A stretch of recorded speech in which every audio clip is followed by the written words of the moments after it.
à cet effet. Voici un extrait du discours du ministre de la Santé.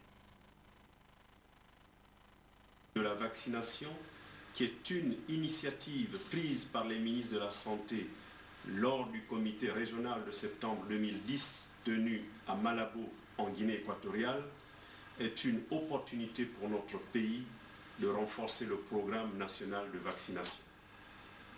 Comme vous le savez, la vaccination est un important investissement pour tous les pays, jeunes ou vieux.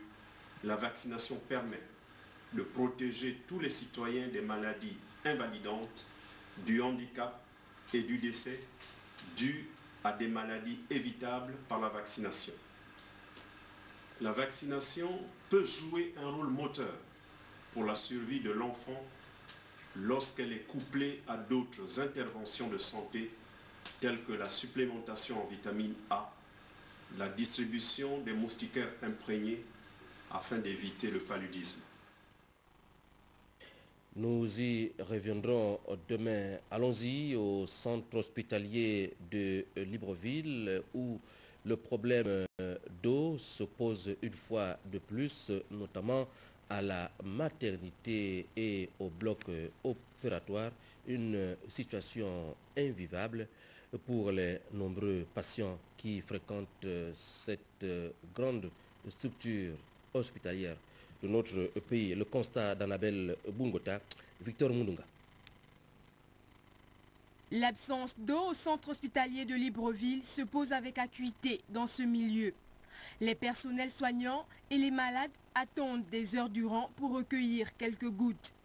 Une situation semble-t-il accablante. Il y a un peu d'eau qui arrive par moment, donc on se contente de recueillir cette eau-là dans des bouteilles ou dans des cuvettes. Et ça fait un bon bout, plus d'1 an, on a ce problème-là. Surpris sur les lieux au cours d'une visite inopinée, le ministre Flavien Nzienguinzundu explique l'origine de cette pénurie d'eau.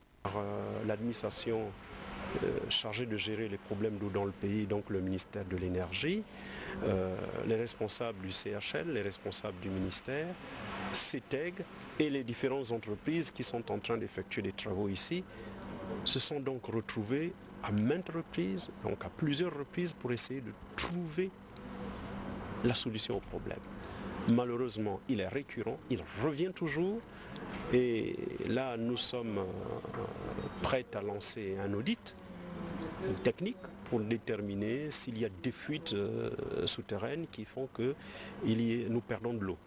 L'eau reste et demeure un élément essentiel dans le bon fonctionnement de toute structure.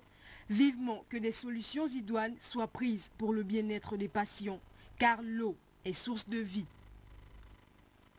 L'eau est source de vie. Nous bouclons ce volet santé avec la clôture ce week-end de Pâques de la caravane médicale Amissa Bongo. Plusieurs patients ont été traités. En tout cas, cette édition a connu un engouement total. C'est ce que nous rapportent Judas Flore Odembe et Chrislin Maïnda. La caravane médicale initiée par la Fondation Amissa Bongo a connu un grand engouement pendant près d'une semaine dans notre capitale. Les populations venues de tous les coins ont pu recevoir des soins gratuits et des médicaments. Cette opération humanitaire, la deuxième du genre, a mobilisé plus d'une dizaine de médecins espagnols, lesquels ont diagnostiqué et traité chez les patients cataractes, kystes, goitres, tumeurs et autres. Ils ont reçu à peu près 130, 140 personnes par jour. Elle a 140 patients par jour depuis lundi. Donc jusqu'à samedi, aujourd'hui, le 4 heures. Elle a plus reçu les gens du 3e âge pour le problème de cataracte. C'est plus le 3e âge.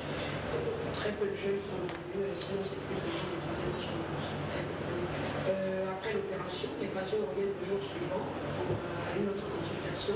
En ce moment, on leur donne des traitements des mois et les lunettes de soleil, les lunettes de vue, lecture de près.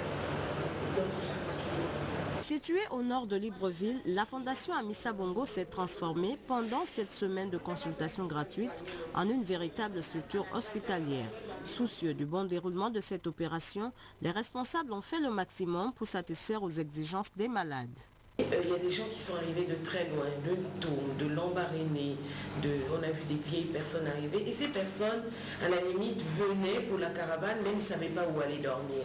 Donc, qu'est-ce que nous avons fait? Puisqu'on devait intervenir sur leurs yeux, le lendemain, on levait le pansement, et bien, on a ouvert la fondation en termes d'internat, pour pas dire en termes d'hôpital, d'hospitalisation. Donc, ces personnes ont dormi là, elles ont terminé leurs soins. Elles sont reparties. Mais il y en a qui dormaient aussi là parce qu'ils se disaient, elles veulent à tout prix passer parmi les premiers. Je suis ici, je suis quitté Promoto lundi 18. Donc, je serai content quand on va m'opérer un œil et que je reste avec moi.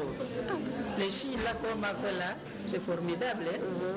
On a fait tout ça qu'on a fait, c'est nous qui connaissons, mais comme on m'a opéré, je vois que c'est mieux. Au regard de l'affluence constatée lors de cette caravane médicale, il y a lieu ici d'interpeller les pouvoirs publics sur la nécessité de renforcer l'accès aux soins de santé, car le besoin se fait réellement sentir dans notre pays.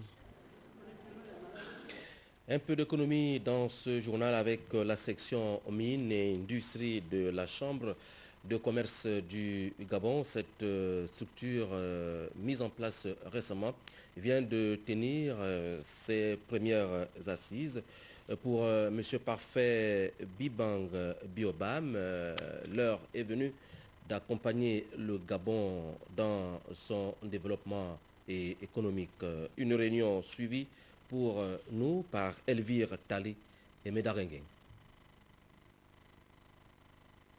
Président de la section mines et industrie, M. Parfait Bibang Biobam, les opérateurs économiques ont discuté pendant des heures des questions relatives au fonctionnement de leur structure, la lecture et l'adoption du procès verbal, le bilan des activités du bureau de la Chambre de commerce et la mise en place des différents bureaux des commissions ont constitué entre autres la trame de la rencontre.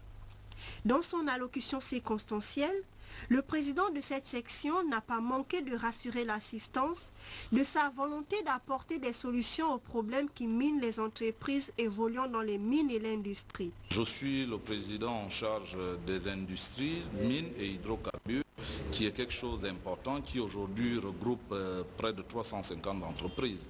Et l'organisation de ce milieu nécessite à ce que tout le monde y participe et qu'on arrive à établir un système de plateforme qui permettra, n'est-ce pas, aussi bien que les grandes entreprises ou que des petites, pour créer cette plateforme qui permettra à ce qu'on arrive à débattre plus facilement des problèmes au lieu qu'on en arrive, n'est-ce pas, à des grèves et autres.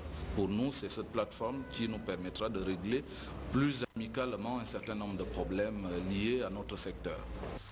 Les opérateurs économiques attendent beaucoup de cette section mine-industrie de la Chambre de commerce. Le renouvellement de la Chambre de commerce est déjà une aubaine pour nous, opérateurs économiques, en ce point que ça constitue véritablement une nouvelle approche dans l'activité proprement dite économique qui sera dorénavant cadrée par les opérateurs économiques directement. La mise en place de cette section mine et industrie procède du dynamisme dont fait preuve la nouvelle équipe de la Chambre de commerce du Gabon.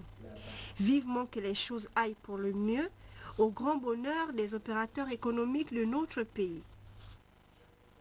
Et puis le ministre du Budget, des comptes publics, de la fonction publique chargé de la réforme de l'État invite l'ensemble des secrétaires et inspecteurs généraux ainsi que les directeurs centraux des affaires financières à prendre part au séminaire d'information sur la méthodologie de la tenue d'une comptabilité matière qui aura lieu les mercredis 27 et jeudi 28 avril 2010 à partir de 9h à la Cité de la démocratie. Nous y reviendrons.